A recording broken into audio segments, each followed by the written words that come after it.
Yani hem yalan söyleyeyim, hem insanları kaldırıp, hem üçkağıtçılık yaptım, ondan sonra da gidip 5 vakit namaz kıldım. Böyle bir şey yok.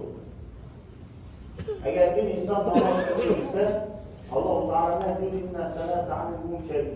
İnne salate anil tahsin ve münkeri. Evet. Allah-u Teala diyor ki, namaz insanları kötü şeylerden ve kötülüklerden alıkoyar.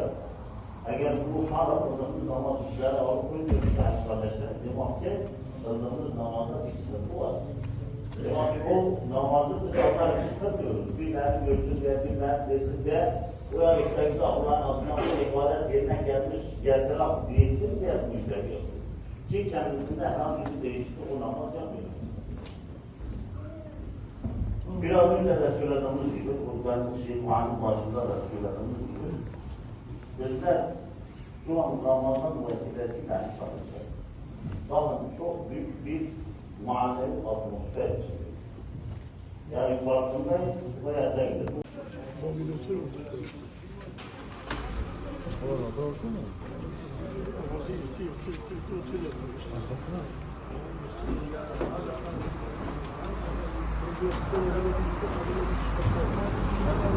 Çok küçük ya böyle abın çıkartmasını kadar. O yıktılar içine adam öldürüp bu nasıl yıkıyor. O cepheden atıyor.